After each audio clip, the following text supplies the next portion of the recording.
Okay guys, iyo telefone utunze aho uri hose cyangwa iyo mudasobwa yawe utunze, mu by'ukuri nubwo uba ubona ikora neza ariko hari ikintu kimwe ishobora guhura nacyo kikaba cyatuma itongera gukora neza. Guys rero niyo mpamvu twahisemo gushinga iyi YouTube channel yitwa X Media, izajya ibagezaho amasomo cyangwa inyigisho nyinshi z'uko mwakwikorera cyangwa mwatunganya neza, mwafata neza ibyo mufite, ibyo bikoresho byanyu bya elegitoronike, yaba computer cyangwa telefone. Rero guys, narindi kubabwira nti ibyo bikoresho byanyu rero bishobora kuba byahura n'ingaruka utamenya. Mu by'ukuri ku ruganda rwagukoreye iyo mashini cyangwa iyo telefoni hari byinshi bagiye bashyiramo. Ibyo byinshi rero bagenda babitunganya babikorera icyo twita update, ku buryo hari ibintu bashobora guhinduramo rero bikagucanga, mbese ukaba wanayica cyangwa ukayijugunya cyangwa ikanga no gukora burundu. Ariko ngiye kukwereka uburyo bimwe na bimwe muri byo wagenda ubikuramo, ubisoluvinga, ugakuramo ibyo bintu byatuma igikoresho cyawe kidakomeza gukora neza. Rero abantu benshi bafite telefoni ya smartphone hari akantu gakunze kuyizamo sibakamenye, kandi kugakuramo kari akantu ibintu byoroshye. Nk'uko wasomye rero waje ushaka gukuramo volt, akantu kajya kaza muri telefone yawe hejuru ahangaha ku ma connection akiyandikaho ngo volt. Aka kajambo rero ndagira ngo nkwereke ukuntu wagakuramo kakarekera aho ngaho kukwicira telefoni, kuko hari ibintu byinshi kagenda kica. Wenda aka kantu hari igihe aba ari wowe wakishyiriyemo muri telefoni yawe, ukacokoza ibintu byinshi, ukora settings zitandukanye, ugashiduka ukishyiriye muri telefoni yawe. Ariko hari n'abo bagiye kubona kajemo batagashyizemo, bizeye neza yuko nta muntu wigeze kubaganya telefoni yabo. Rero aka kantu ndaje ubwira ukuntu abenshi kagiyemo ni abafite ziriya telefoni za Airtel. Imagine niyo telefoni buri wese uyitunze kahise kazamo, kandi kari akantu ni akanyangaruka cyane, kagira ingaruka. Rero uti kajemo gute? Buriya uruganda rwakoze iyi telefoni yawe ya Airtel Imagine, hari ukuntu bapudetinga ibintu cyangwa bakaba bagira bimwe bakora neza babona bitagenda neza muri telefoni yawe baguhaye. Ariko ntibivuze yuko hari byinshi, hari ibyo baba bari kukwiba by'amakuru cyangwa ibindi, ahubwo baba bagira ngo nyine ibyo bakoze byabo, ibikoresho byabo bikomoka ku ruganda rwabo bikomeze kuba biri safe, nta kibyangiza, nta kibi bashobora kubibonaho. Rero ibyo ngibyo nibyo byatumye aka kantu kaza muri telefoni yawe. Rero ushobora kuba baragashyizeho ku buryo bw'uko kagira inyungu, cyangwa bakaba baribeshye nako bakagashyiraho.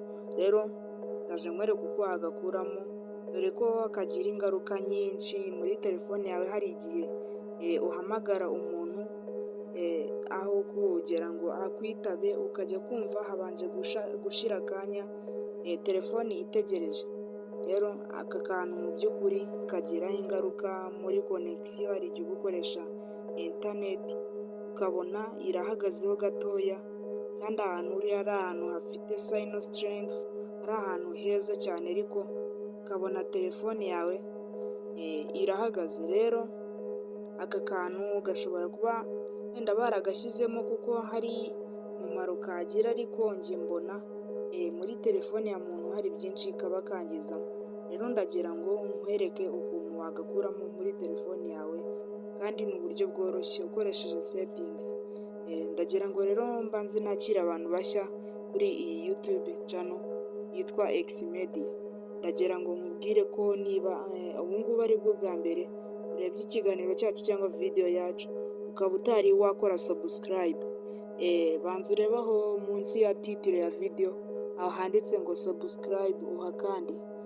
Numara kuhakanda urongera uhakande bwa kabiri.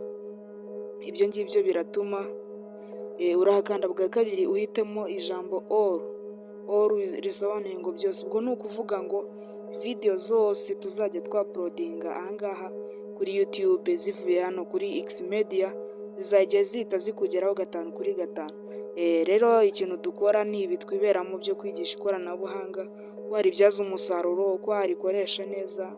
Iyo telefone yawe tukaba tuyirinze kuba ihura n'ibibazo nk'ibi ngibi nk'iyi forte, rwose ntiwamenya ukuntu ari ikintu kibi muri telefone yawe.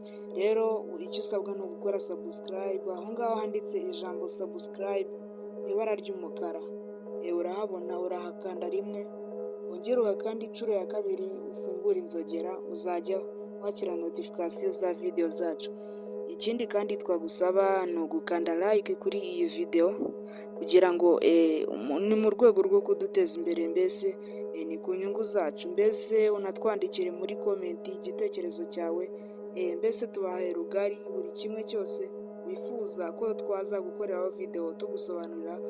Turahari kugira ngo tukigukorere kandi ntuzagire irungu. Rero reka dutangire nkwereke uburyo aka kantu wagakuramo muri telefone yawe. Ikintu rero uri bukoreshe, urifashisha settings, urajya muri application ya settings, nizo tugiye gukoresha uno munsi. Ahangaha muri setting nuhagera rero setting ahangaha muri setting uraza ahangaha muri search ya setting. Hari igihe rero telefoni ndagira ngo mbanze nk'abasobanurira kano kantu, hari igihe telefoni ziba zitameze kimwe. Urabona nk'izi setting ndi kubona imbere yanjye hano muri telefoni, birashoboka cyane ko atari zo ubona muri telefone yawe. Ubwoko bwa telefoni nkoresha, niba nkoresha iPhone cyangwa nkoresha Samsung, wowe ufite iyindi ukoresha, yaba Airtel, yaba Tecno, ndetse telefoni nyinshi ukoresha rero zitandukanye. Aho kugira ngo njye kubacisha ikibungo nkwereke step by step aho wagenda unyura, ndagira ngo nkwereke uko wabigenza byihuse. Rero uraza ahangaha muri usacingemo iyi system ngiye kukwereka, kuko nibwo buryo bworoshye bwo kuba wahita ubigeraho bitagusabye kubanza kunyura hari ahantu, kuko ushobora kubibura bitewe n'ukuntu telefone yawe itameze nk'iyanjye. Rero muri searching za setting uraza wandikemo ijambo volt niryo uza ukandika ahangaha muri setting, kuko niyo tugiye gukuramo. Uraza wandikemo volt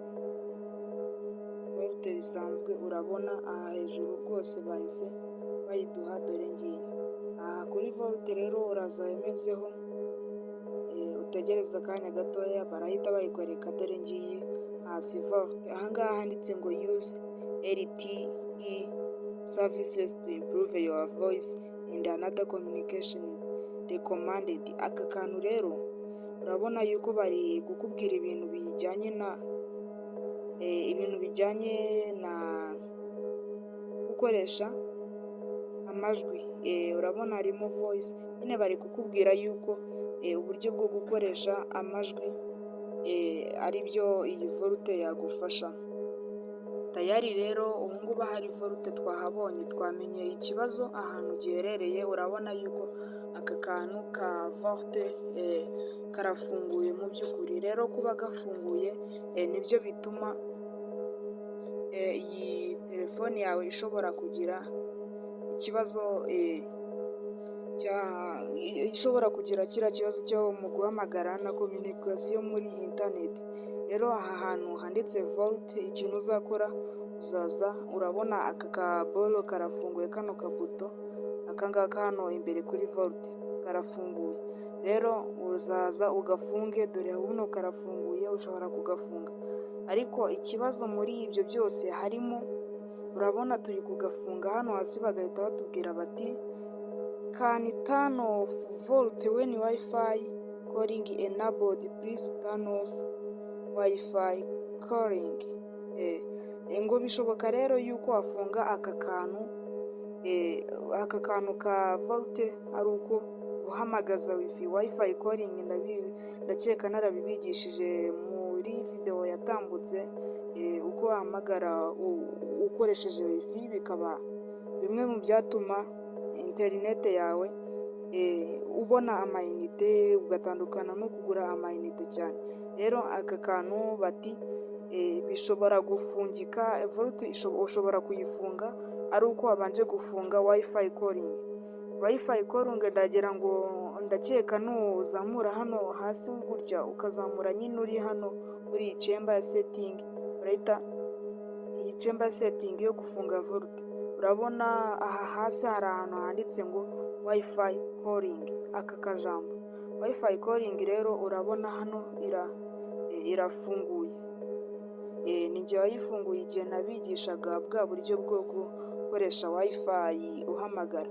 Rero aka kantu ka use wifi calling ushobora kuza ukagafunga kugira ngo ujye gufunga iriya Volte yacu.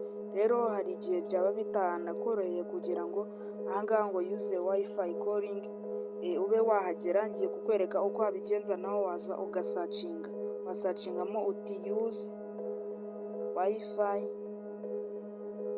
calling, use wifi calling, use wifi calling. Urabona yuko uhita uyibona. Rero iyo uyibonye ni hariya ugenda ukayikirikaho ugahita uyifunga, gutya irafunguye, ugahita ukandaho ukayifunga. Noneho ukigarukira hahandi kuri Volte hano, urongera ukandikamo Volte wayigeramo. Noneho urabona uba wemerewe kuyifunga cyangwa ukayifungura. Urabona hano hejuru uko bihise bihinduka, urebe ninyifunga uko bihita bigenda. Urabona bihise ka kantu kavaho kaba kari hariya hejuru ku ma network, wayifungura dore kagarukaho kano kanditse ngo Volte. Urabona yuko iyo ugafunze, kugafunga biroroshye ariko bisaba kubanza ugafunga iriya wifi. Bigusaba kubanza gufunga iriya wifi kugira ngo ubone ufungure iyi Volte. Rero urabona yuko friend aka kantu karakora kandi neza cyane. Mbese kugafunga biroroshye, ni uko nyine abantu byagiye bikabagera muri telefoni, ugatanga amafaranga bakakagukorera, kandi mu by'ukuri nawe ushobora kukikorera ukoresheje ukoresheje intoki zawe. Abandi baforomata telefoni zabo, mbese ni byinshi. Kandi ahangaha kuri Xmedia icyiza cyo gukoraho subscribe, hari byinshi tubagezaho kandi byiza. Hari uburyo ukenera gukorerwa ikintu kuri telefoni cyakunaniye neza bikagusaba gutanga amafaranga, buriya buryo naberetse bwo guforomata telefoni ukoresheje intoki zawe byari byananiye abantu benshi. Rero bikajya bibasaba gutanga amafaranga yo kuba babibakorera ngo bakurireho iriya babaforomatire iriya telefoni, ukuremo password, ukajya gutanga amafaranga rero kuri ku muntu ufite mudasobwa cyangwa umudije kuba yakagukuriramo, kandi mu by'ukuri biroroshye kukikuriramo. Rero ni ngombwa nawe ukakikuriramo kuko nibyo ugomba kukikuriramo. Rero ni byinshi ugomba kubona kuri iyi channel, kuko tugiye kujya tubagezaho byinshi byatuma utatanga nk'ayo mafaranga yawe, mbese ukabyikorera n'ibyikorere. Iyi ngiyi ni Xmedia. Rero ndagira ngo mbabwire ngo ciao, duhurire muri videwo zitaha. Ubundi jyewe nari Xava, ubundi mugire ibihe byiza. Ciao.